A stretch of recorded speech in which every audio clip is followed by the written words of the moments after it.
Well, welcome to the FAMcast. It's time for another session of just kind of some real talk with real people, with real issues, with real messes, just kind of coming together and wondering and trying to point our kids to Christ. And so I'm excited today because we get to introduce a new friend to the FAMcast, and Matt Hartman, who is our missional pastor here at Hope. And he's got 4 kiddos as well. And so, Matt, welcome to the FAMcast. Thank you. I'm very excited to be here. I'm glad.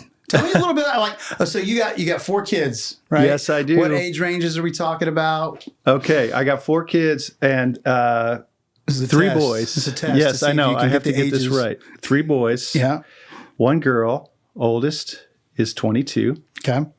Second is 20. My oldest boy is 20. Okay. 18, 16. Nice. So they're paced out pretty nicely. That is nice. At this time of the year, it happens. Yeah. But, then someone has a birthday and then it throws it off. I find that the odd years are the hardest ones to remember. Whenever all the birthdays start turning odd, yes, I'm like, I don't know how old you are. Yeah. Even though you've lived with me all of their life. You're a teenager. I just feel that. Exactly. I love it because our kids are they're almost in that same range, and they all stair step. And we've got 2 boys and 2 girls, but they all are. My oldest is 22, and then they stair step all the way down. So we got similar experiences. Yes, we do. It's amazing. And one of the things that we say a lot at church, and even with within family ministries, is that we don't want parents to just look at the church and say, hey, okay, we're going to drop them off. Mm-hmm. You teach them about Jesus, disciple them, and then it's almost like they take them to the doctor. Right. We don't want to become the doctor for that. And so fix them. Right. Yeah. Fix this. Yes. And send them back behaving and listening to exactly what I say. That doesn't work. But some of the key phrases that we tell parents are like, we want you at the home to be the primary discipler of your kid. Mm-hmm. And so it's sometimes I think some parents can get a little bit intimidated by that. Yeah. Like, what are some ways, or what's been your view, the Hartman's kind of philosophy on discipling your kiddos as they came up?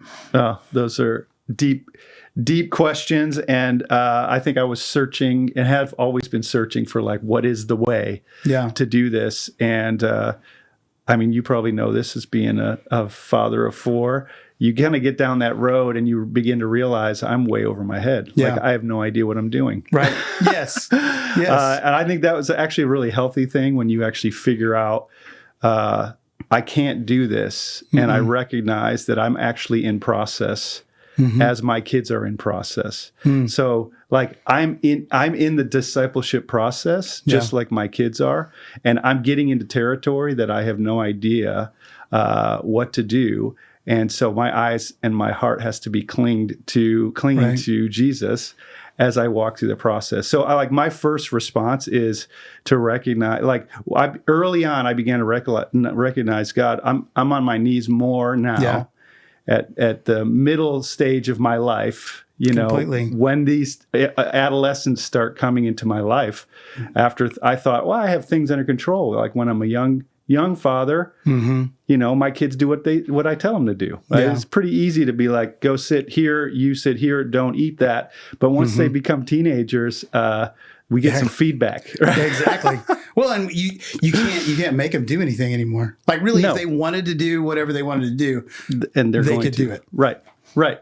So they're in that stage. So I recognize that if I don't come into a space of God, this is beyond me. Number one. Number 2, I'm in process, and you have brought these kids into my life to continue to my growth process in growing, waking me up to mm-hmm. my stagnancy sometimes in my faith and saying, God, help me.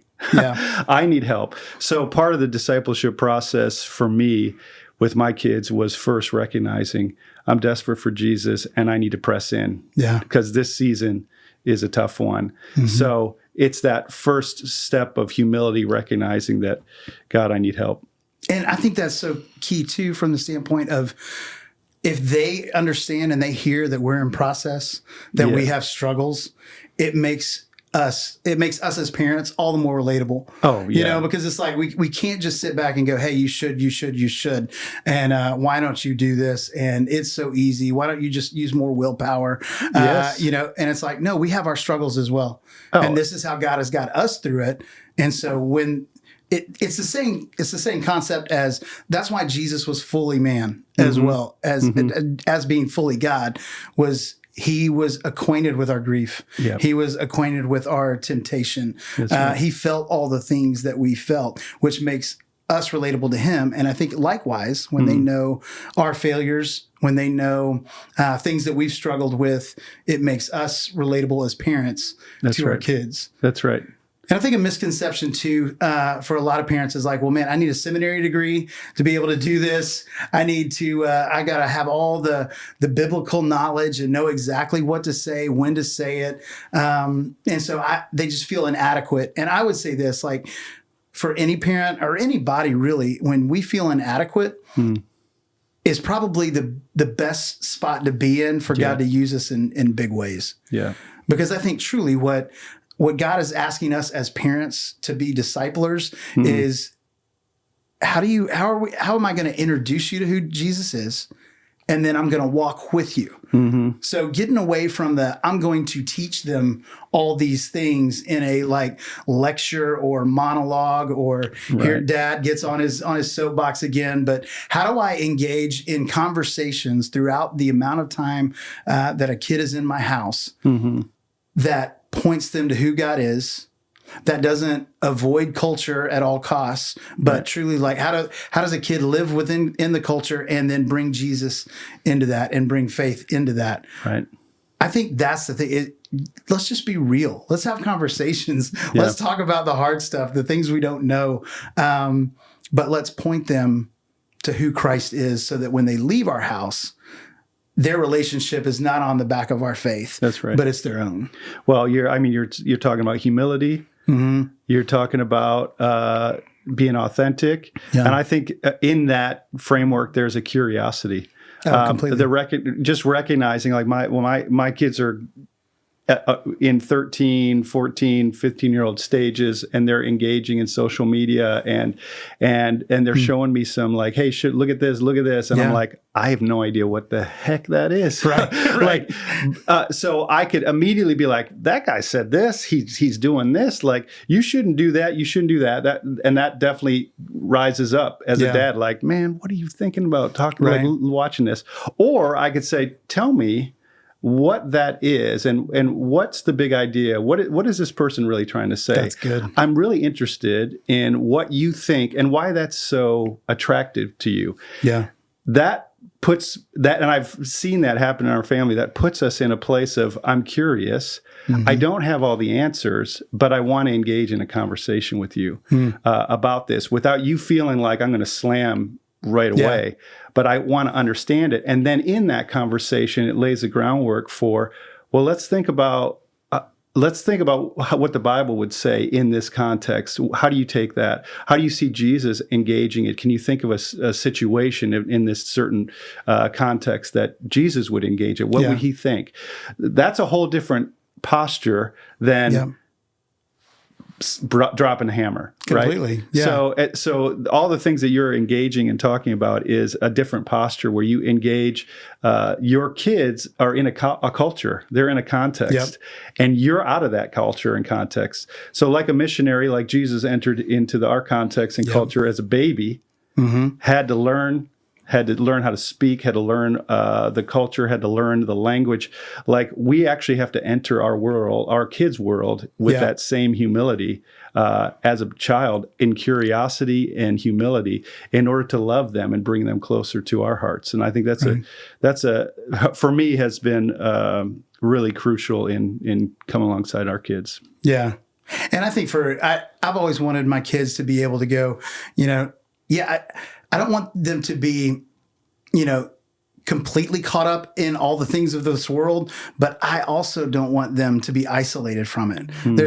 I feel like there's some that think, man, the world is so bad, the culture is so bad that we just got to pull out, and we're going to pull and isolate out. And when I look at Jesus's life, when he ultimately came down, he was coming down to teach an entire new way, almost like a revolution. And there were folks at during that time and period that would separate. They would just like go off into the desert. Sure. These things just went off into the desert, and it's like we don't want anything to do with what culture is doing. You had others that would fight against the Roman culture that was during that time, and then you got others that were the religious folks that the Sadducees, and they basically like, well, let's join the Romans, let's be like them, and we'll put all these kind of rules and different things in place. And so Jesus walks into this scene and says, I need to teach you an entirely new way. And what he did was he got into the culture. He went to the ones that were outcasts. He gathered together, 12 disciples and some women as well that were a part of his group, that he would teach them, disciple them over his ministry, and then set them loose then to go and engage in the culture in the same way. And so for me as a parent, I'm like, man, I want to teach my kids to be light. I don't want them to go off and just be like, man, I don't understand anything about, like, all their friends might be going in one way, and they can't have a conversation with their friends about that and know how to pull maybe even just spiritual truths or even what they feel into those conversations without being a part of those conversations. I don't know. We've always just kind of been like, let's just have a talk about it. Like, there could be a movie that everybody's watching that you probably, the normal Christian folks would be like, man, you know what? No, that's off the list. Like, don't even talk about it in that way. And it's just like, well, no, let's talk about what that is. That's right. Let's not hide it, because I think the more we hide and the more we isolate, the more power we give to the darkness. Yeah, absolutely. No, I totally agree. Totally agree. I think there is this level of, from a teenager perspective, they're actually in the space now. They're pressing up against everything they've been taught. Yeah. Like, are they? Is this Christian thing really hold up? Does it really hold up? And also online, if you're on YouTube or anything, any influencer online is probably going to bash Christianity. I mean, that's just the reality. Yeah. Most of the influencers that are not believing people are usually saying something about Christianity and pointing out all the ugly things without knowing anything about it. So the real testimony for your kid is the comparison of if they're on YouTube and they're listening to all these influencers that are bashing Christianity, or their friends at school, and they're actually experiencing something different than what they say Christianity is. Right. There's some real authentic discipleship where they say, no, Jesus and Christianity is not what these people are saying, because I've experienced love, I've experienced grace, I've experienced a willingness to engage in a hard conversation and see what the vision of the Lord is and what grace means. So it's a beautiful opportunity when you're in that spot. Completely. And really, their first inkling, their first glimpse of God's grace is going to come through the relationship that we have with Him. That's right. Their first glimpse of God's love, unconditional love, is going to come from that glimpse of love that we give them in that. And I think we've got to do it. Hopefully we give the right picture and the right glimpse. We're not going to get it right 100% of the time, and there's grace for us as well. Yep. And there's times where we're going to have to come back around and go, hey, would you forgive me? Yep. In that. Oh, that's huge.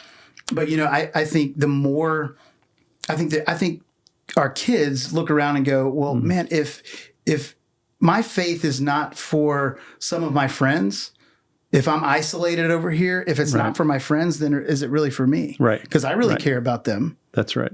That's right. And if you're saying I can't be I can't be friends with them, or I need to isolate from them, or we need to be at odds with one another on our views, I think that's a hard place to be, because there's a certain group, there's certain people that for a long time, I think it was like, we want our kids to be certain about their faith.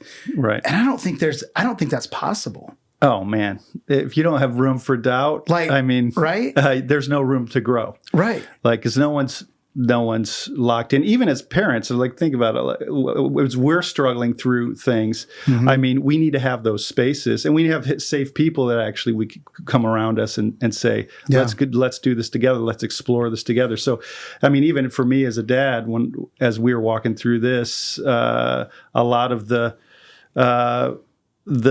challenge of parenting well, like I began to figure out, like, I can't, not only am I not able to, like, I need to figure out, am I doing this right? Now, Yeah. Right. Like you can get, as a parent, you get isolated and be like, I'm messed up. Yeah. So to parent in a community is also a huge piece of this on the other side, not just for your kids, right, but for you as a dad or you as a mom to actually have safe people to be like, will you pray for me as a dad? Will you pray for me as a mom as we try to reflect the gospel and Jesus to our young people that they're in process of discipleship. Yeah. So I think more than certainty, I hope I give my kids, and I hope they come away from their time in my home during that age range before they graduate, is that not so much certain, but they're confident in their faith. They're confident beautiful. In their God. They're confident that there's not anything that they could do that would make him love them any less than he does right now. That's right. That it's not based on their works and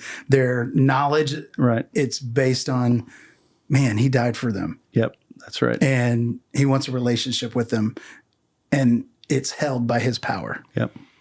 So good. Well, I think we've talked a lot about kind of the philosophy of it or thoughts about it, but like, what are some practical things? Because I think sometimes people are like, man, you know what? Does this mean that I need to wake up in the morning and have a family devotion and we need to pull out some commentaries? And what, I guess the question would be like, what did discipleship look like in your house? In my house, it looked like these open conversations. Yeah. It looked like, hey, you're like, what you watched that video? What was it about? Tell me about it. It's an ongoing conversation, because if the conversation lines are open and there's trust, and your kids don't think, if I bring this to my dad, I'm going to get slammed, or if I bring this to my mom, like lights out. But if there's a chance, safe place, where I feel like she feels like I can come and talk to my dad about this. It's a sensitive situation, but I don't know what to do, and I feel like he'll listen. Yeah. If there's a listening place and there's space for your teenager to process, and that's the relationship you have, then there's a good chance that the discipleship relationship continues well into their 20s and 30s. That's just going to keep happening. But there's solid ways to shut that down, like creating a judgmental space, cutting them off, always wanting to have the answer. Those kind of activities or postures really will shut the door on authenticity. So completely. I think that for our family, it was striving to keep that. And it's a battle. And again, that's why I started with this deep recognition that we're in discipleship. We are in process, and as parents, we're trying to grow into Christ likeness. And adolescents, and this comes from one of the books I read early on was by Eugene Peterson with a really weird title called "Like Do Your Youth." Okay, it's old school. It's like from the 70s. Like do your youth. It's from the 70s. But his main thesis of his book is the gift of adolescence to parents that wakes us up. As when you have teenagers, you're in your 40s and 50s, and it's like life has become stagnant. You've kind of done it all, and you're kind of in this place of like, what's next? Right. And your faith can get in that place. And so then God brings you to your knees when you have teenagers that are creating tension in your home. But the reality is, we're growing to Christ likeness, and so are your kids. And this is a gift of God. So take advantage of it, and to have that posture to draw near to Jesus in this time.